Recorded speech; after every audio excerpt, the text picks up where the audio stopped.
Let's jump over to the social components here because we got some funny stuff to talk about.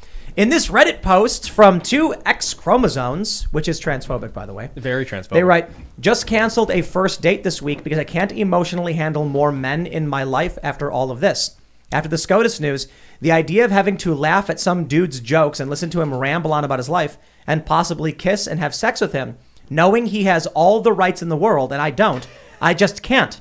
I don't have the emotional energy to even fake a smile. I don't know when I will. This was one of the highest rated posts on the 2X chromosomes subreddit. And, this is some kind of borderline or that's insane. Histrionics. Well, actually, maybe let's ask both of the ladies in the room. Do you ever feel like guys are walking around like, I have all of these rights. I laugh at you and your subjugation. What is this? Do you ever feel this way as women, that men are walking around going? I just don't understand how the man has the right to have an abortion when men don't get pregnant. Well, hold on, wait, men. But hold on, I was told men can get pregnant, and can get That's abortions. true. No, That's very true. This is really interesting. 2X chromosomes has a pride flag right here in the subreddit. You can see, can you pull it up? So you can see right here, they have the pride flag as like part of the colors, but they're saying more men in my life have all the rights. But what about a pregnant man? A pregnant man would not have the right to an abortion by their logic and standards. I don't think they have any logic. No, they don't. I think it is just, it's you know what I call it? It's fire. Mm-hmm. It's chaotic. It expands. And it consumes. This makes just fear no and sense. propaganda that just is making people crazy. Like I genuinely just, I don't feel this strongly about it because I don't feel that pregnancy would be the absolute worst thing that could ever happen to me that would end my life, and so I need to have this much fear that controls me about it. If you hear that states you don't live in may restrict abortion in a few months, and then you look at some random man and you're like, I just can't. You and your rights. Get out of my sight. It's just you've lost it. Yeah, completely. Something is wrong. It's absurd. Well, it's also, again, men. It's not as if men have the right to go. I mean, I guess the male abortion doctors do, but I think they should be stripped of that right as well. Now they don't, right? Once abortion is illegal, so I have no idea what they're talking about. Can we give a collective shout out to all of the women who do this every time they say it's time to stop having sex with men? That's Strata. That's the play. But they're thinking they think that it's like some punishment, and all the conservatives are like based. Yeah, I know. It's like I'm not. You know what? Because of these far right conservatives, I'm not gonna have sex with a man until our values are similar enough to have a child together, and he commits to me for life. And it's like, that's good. This was actually a post I saw. It was a woman saying, "Ladies, it's time for a sex strike," and it was like, explain to the men that it's too risky now. That because they could get pregnant, and that means having a baby, they can't risk having sex with a man. And it's just like, that's the conservative argument. Like, you're literally making the conservative argument for like not having sex out of wedlock. I think, but what you're ignoring, Tim, is they're actually talking about creating this institution where the woman only has sex with one man she trusts to raise a child with her in case she does get pregnant, and they're not allowed to leave each other. So I think that's like a new, original, interesting idea. Yo, you know what was one of the craziest things I was reading about? That there were lesbians who became straight during COVID lockdown. Did you see those stories? There was one, it was like, I think maybe Vice published it, where it was a woman, she was like, I'm a lesbian, but I was quarantined with my roommate who's male, and we started dating and like hooking up. And then she was like, she changed like something. Well, I don't know. It's interesting because in the same way that we are not allowed to acknowledge the existence of detransitioners, such as yourself, you're also not allowed to acknowledge the existence of people who no longer identify as homosexual. I think you guys Is this it from Slate? Yeah, my identity is less important than my intimacy. Yes, this is from April 10th, 2020. Ooh. A quarantine fling with my roommate has me questioning my sexuality. So I think this was, it's like running her hands through his chest hair. She hasn't hooked up with a man in 3 years, but then she got locked down with him and her identity didn't matter anymore. And I'm like, it's a confusing article to me because sexuality and identity are different to these people. I didn't know that. I don't know how much that is like an actual lesbian turning straight because of the pandemic, and how much of it is just like the queer ideology about what a lesbian actually is. Like, I think that there's a lot of people who are involved in these communities and they call themselves gay or they call themselves a lesbian, but it's like they're thinking of it more from like a gender identity perspective as opposed to like actually growing up being like a homosexual person. That's interesting. So I would ask you, as someone who did detransition, do you like reject the idea of transgenderism altogether, or do you just believe that was something that didn't work for you? Yeah, I reject the whole category of Awesome. trans people. I don't think that that's a meaningful because it's like, can we get a definition of that, please? What is a trans person, and how is that different from a person who identifies as trans and then no longer identifies as trans? Yeah, and that's a very good point. And not only do they not have a definition for that, but they've dispensed with important definitions for things like woman or man. So it like causes the system to become incoherent. But I'm curious, as someone who, spent, you said 5 years as transgender, what made you see that this was not legitimate? We start from the beginning. How did you come to be trans, and then how did you come to not be? Yeah, so it wasn't like I just woke up one day and went from being myself to wanting to be a boy. So growing up, I wasn't like super masculine or anything. I was never even really like a tomboy. I feel like I had like a good even mix of like girl typical, boy typical interests and stuff. So it really started for me when I started using the internet a lot. For me, it was Tumblr that I started using the most. And on Tumblr, there is a strong emphasis on like social justice ideology. And so in order to participate in those communities, you have to adopt a lot of those beliefs. So I kind of adopted those like radical progressive beliefs about gender and race and everything, honestly. And in that environment, it's highly encouraged to like experiment with your gender identity. Like you see all of these messages that are just like, oh, well, if you don't like your body, that's a sign that you're trans. Or if you read certain kinds of fan fiction, that's a sign that you're trans. And you should change your pronouns. You should cut your hair and just see how it feels. And then every time you do that, you cut your hair to see how it feels, or you change your pronouns, then everybody comes and like lavishes positive attention on you. So I think it was like grooming. Yeah. Yeah, literally. but it's for me, in my case, I know that there are legitimate cases of grooming where adults actually, I mean, there are trans activists who brag about how many minors they've sent hormones to through the mail.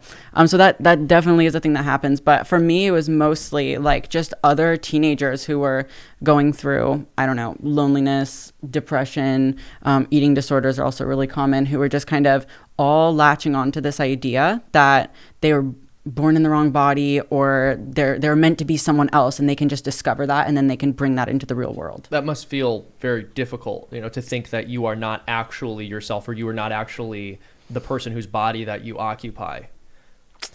I would say it's very easy for someone who's disconnected from reality and doesn't have a lot of ties to like the real physical world. Like, for context, in my adolescence, I was one of those kids who like, I didn't really play any sports. I didn't have a lot of friends in real life. I mainly just kind of was online doing creative things like writing and doing art and talking to other people online. So I think it's easy to get lost in, like, especially as a creative person, you can get lost in these ideas about who you are and what you can become. Well, I just want to clarify, by difficult, I don't necessarily mean it's difficult to pull off or do. I'm saying it sounds like it would be painful, no, to feel as though you had not matched what you were meant to be. It's possible I'm off base here. Yeah, I think the feelings that brought me to search for that were painful. So I was like, I had a ton of self-esteem issues. Yeah. I had depression and all this kind of stuff. So that was incredibly painful. But the idea that, the source of all that pain was that I was meant to be another gender and that I can transition and it'll fix everything, that wasn't painful. Interesting. How did you... Can I just ask, you mentioned fan fictions. What were people saying that fan fiction said about your gender identity? Yes. So one thing on Tumblr that is very, very popular, it's not fringe at all, it's very popular, is like male fan fiction. So like gay fan fiction. And so people will say that, oh, if you're a girl and you read gay fan fiction, that is like the number one sign that you're actually a boy inside. Right. Yeah. How old were you when you first got into the Tumblr 13. chats? 13. And so how did you come to change and move away from all of that? So it actually took bringing that into the real world by, actually trying to look like a boy and like act like a boy and be in like male spaces, using the men's restroom. I actually did that. It was just like, holy crap, like this is not right for me at all. But you were taking testosterone for a year and a half? Yeah, I was taking testosterone for a year and a half. And another part of it that made me really regret it and realize that it was a mistake is the fact that the testosterone had extremely negative effects on me. Like what? So for me, it was mostly psychological. I wasn't on it for long enough for it to have like any long-term physical effects, but just it really destabilized me. And another piece of context is that the people who prescribed me 4 times the dosage that I should have started on. And that's a whole other story we can get into if you want. Yeah. So basically, I got my testosterone from Planned Parenthood, and it was just one appointment. I walk in, they talk to me for like 20 minutes, and then I sit down with a nurse practitioner, and she says, okay, we're going to start you on like 25 milligrams. And then I say to her, well, I think that I need more because my hips are big. So I think I have extra estrogen, and I'm going to need more testosterone to look like a boy. And she did not push back on that whatsoever. And she just asked me like, okay, well, how high would you like to go? And then I said, what's the highest we can do? And she said, okay, we'll start you on 100 milligrams. And then, yeah, I just got sent out the door. Planned Parenthood. Mm-hmm. Interesting. Yeah, they're bad people, it turns out. Yeah. Was it like any physical nausea or anything? No. Did you want to fight people? Yes, that was the thing. Really? Like I literally was just completely transformed into like a different person. Like the way I describe it is like I stopped having a wide spectrum of emotion, and instead of like, okay, something happens and it makes me feel abandoned, so then I'm nervous, so then I'm sad, so then I cry. I would just go straight from like point A to point I'm gonna anger. Now you know what it's punch like somebody. to be a guy. That sounds, That's what they always say. Right. I was nodding to Seamus. I'm like, crazy. Yeah, It's Tim and like- I had a moment. We're like, yeah. it's like right. you're a What the dude heck? and you're like working in the backyard and you're like trying to hammer a nail and then you hit the nail and the nail drops. You get angry. Ah! Yes. You're skateboarding, you try and do a trick, you miss. It's angry. Ah! And you like- walk into the kitchen to get a sandwich. There's no more roast beef. Ah! And like, you just don't- punching things. That, but imagine you're actually a neurotic 18-year-old girl. Oh my Oh, god. you had it all. That's amazing. I remember it's horrible. there was a Simpsons joke about that where Ralph or something was taking. No, it was Martin. He was like, they put me on testosterone. You want to fight? Dude, there's another really good bit. It was a Halloween special, and Bart's talking to these robots, and they're like, "You're a human. What's it like to have feelings?" He's like, "I said I'm a human, not a girl." Helena, was there other chemicals than testosterone that they put on you or that you used or anything? Oh, not that well, I was on a bunch of psych meds also is the other thing. Because the testosterone, very fun.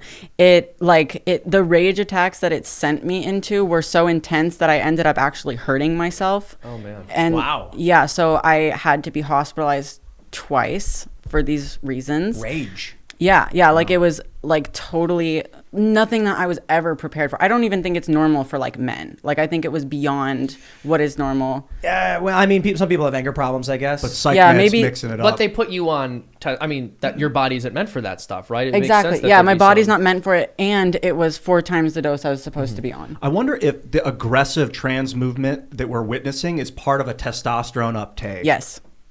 Yeah, literally, yes. It's a bunch of people with endocrine disorders induced by the doctors and nurses that they're seeing to treat their gender dysphoria. So they're And that's getting, the- they're Explain getting more a about lot of that. testosterone and they're getting aggression because of it. A lot of testosterone and men who are on estrogen. Like people's, like your brain and your body is meant to work on the hormones that you're meant to produce. You're not going to be a mentally or physically healthy person if you're taking a bunch of testosterone as a woman or a bunch of estrogen and suppressing your testosterone as a man. And isn't it insane that not only is that a controversial thing to say nowadays, but that it's not even just not commonsensical. Like people are angry with us for pointing this out, and they're angry with you for saying, "Hey, like I actually did it. It doesn't work." So I tweeted this. It's strange that if you oppose sex change surgery for minors, you're considered right wing. Yeah. Like, hands down. And the 2 responses I got were people saying, you're a transphobe, or you're a liar, that's not happening. And so it seems like there's probably a lot of people who align themselves with Democrats of the left who don't realize what is happening both with chemical intervention and surgical intervention for minors. They don't. I mean, a friend of mine, he goes by Billboard Chris on Twitter. He does this thing where he goes out to various public spaces and he has conversations with people about this trans stuff. And he was talking to this young woman about how kids are being sterilized, which is what happens if a child is put on puberty blockers and then cross-sex hormones, they will be sterilized. That's not debatable. Cross-sex hormones? Cross-sex hormones. Cross-sex. That's not debatable. They will be infertile. They will be sterilized. And this young woman who was so passionately arguing with him, she refused to believe that children were being sterilized. She was like, that's not happening. That's not happening. It's like, no, that's happening to thousands of children. It's in this country. It's new technology. I think what you were saying, it's important that we have the conversation. People may get angry about stuff in general, but it's such a new technology. It's important that we open up the debate. Thanks for checking out this segment from the Timcast IRL podcast. If you want to watch live, you can check out this channel Monday through Friday at 8 p.m. And don't forget to smash that like button, subscribe to this channel, and if you want more unfiltered and uncensored content with all of these guests, go to timcast.com and become a member. All of these guests you know and love in exclusive segments on our website where we are unrestricted in what we talk about, so you'll definitely not want to miss it. Thanks for hanging out. We'll see you all next time.